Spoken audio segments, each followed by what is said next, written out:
நம்ம தளபதி விஜய் அவருடைய நடிப்புல மிகுந்த எதிர்பார்ப்புல தற்போது உருவாயிட்டு வர படம் தான் the greatest of all time அப்படின்னு சொல்லக்கூடிய கோட். இந்த படத்தை இயக்குனர் வெங்கட் பிரபு இயக்குறாரு. இந்த படத்துல தளபதி விஜய், பிரசாந்த், பிரபுதேவா, அஜ்மல், லைலா, சினேகா, மீனாட்சி சௌத்ரி உள்ளிட்ட பல நட்சத்திர பட்டாளங்களை இந்த ஒரு படத்துல இணைஞ்சிருக்காங்க. இந்த படத்துக்கு யுவன் சங்கர் ராஜா மியூசிக் கம்போஸ் பண்றாரு. இந்த படத்துக்கான ஷூட்டிங் ப்ராசஸ் பொறுத்த வரைக்கும் சென்னை, ஹைதராபாத், கேரளா உள்ளிட்ட இடங்கள்ல படத்துக்கான படம்பிடிப்பு வேலைகள் எல்லாமே நடந்துச்சு.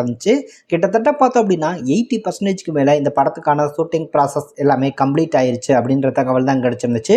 ஒரு புறம் இந்த ஒரு கோட் படத்துக்கான விஎஃப்எக்ஸ் ஒர்க் அப்படின்றது பல கம்பெனிகள் பார்த்தோம் அப்படின்னா பண்ணிட்டு இருக்காங்க. கிட்டத்தட்ட 10க்கு மேற்பட்ட கம்பெனிகள் பண்ணிட்டு இருக்காங்க படத்துக்கான விஎஃப்எக்ஸ் ஒர்க் அப்படின்னு சொல்லியிருந்தாங்க. அது மட்டும் இல்ல, விஎஃப்எக்ஸ்ல இந்த படம் பார்த்தோம் அப்படின்னா ரொம்பவே ஒரு தனித்துவமான படமா இருக்கும் அப்படின்னு சொல்லப்படுது. அதே வேளையில இப்போ கோட் படத்துக்கான ஷூட்டிங் ப்ராசஸ் எங்க நடக்குது அப்படின்னா மால்கோவாவில் இந்த படத்துக்கான ஃபைனல் ஷெட்யூல் ஷூட்டிங் அப்படின்னு சொல்றாங்க. கிட்டத்தட்ட 15 நாட்கள் அங்க பிளான் பண்ணிருக்காங்களாம். தொடர்ச்சியா படத்துக்கான ஷூட்டிங் ப்ராசஸ் நடந்து முடிஞ்சு எதிர்வரக்கூடிய எலெக்ஷனுக்கு முன்னாடியே தளபதி விஜய் நாடு திரும்பிடுவாரு அப்படின்ற தகவல். அது மட்டும் இல்ல, இன்னொரு சர்ப்ரைஸான ஒரு தகவல் என்ன அப்படின்னா தளபதி விஜயை வச்சு முதல் முறையா இந்த படத்துடைய இயக்குனரான வெங்கட் பிரபு டைரக்ஷன் பண்றாரு. வெங்கட் பிரபுவும் பார்த்தோம் அப்படின்னா இந்த கோட் படத்துல இணைஞ்சு தளபதி விஜய் கூட நடிச்சிருக்காரு அப்படின்ற சர்ப்ரைஸ் தகவல் தான் அது.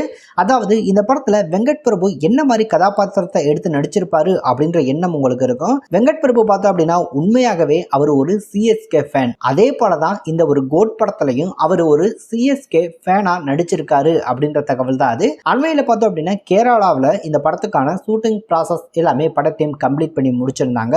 அங்கதான் வெங்கட் பிரபு அவர் சம்பந்தப்பட்ட சில காட்சிகளை படத்தையும் ஷூட் பண்ணிருக்காங்க அப்படின்ற தகவல் கிடைச்சிருக்கு. ஸோ வெங்கட் பிரபு இந்த படத்துல சிஎஸ்கே ஃபேனா நடிக்கிறாரு அப்படின்னா இந்த படத்துல பார்த்தோம் அப்படின்னா ஹியூமர் அப்படின்றதுக்கு மிகப்பெரிய அளவில் ஒரு சான்சஸ் இருக்கு அப்படின்னு தான் சொல்லணும். பொதுவாக தளபதி விஜய் அவருடைய படங்கள்ல ஹியூமர் சென்ஸ் இருக்கும். ஆனா இந்த படத்துடைய இயக்குனரான வெங்கட் பிரபு ஒரு சிஎஸ்கே ஃபேனா வராரு அப்படின்னும் போது ஸோ கண்டிப்பா இந்த படத்துல ஹியூமர் அப்படின்றதுக்கு பஞ்சமே இருக்காது அப்படின்றத நிச்சயம் ரசிகர்கள் முடிவு பண்ணிக்கலாம். ஸோ அது மட்டும் இல்ல, இந்த படத்துல அப்பா மகன் அப்படின்னு 2 ரோல் தளபதி விஜய் எடுத்து பண்றாரு. அப்பா அந்த ரோலுக்கு பார்த்தோம் அப்படின்னா சினேகா பேர் பண்றாங்க. மகன் அந்த ரோலுக்கு பார்த்தோம் அப்படின்னா மீனாட்சி சௌத்ரி பேர் பண்ணி நடிக்கிறாங்க. கூடிய விரைவில் இந்த படத்துக்கான ஷூட்டிங் ப்ராசஸ் கம்ப்ளீட் ஆகும் பட்சத்தில் ஆகஸ்ட் எண்டுக்குள்ள இந்த படத்தை ரிலீஸ் பண்ண முடிவு பண்ணியிருக்காங்க. அது வரைக்கும் வெயிட் பண்ணி பார்க்கலாம். அடுத்த கட்ட அப்டேட்ஸ் வரும் வரைக்கும்.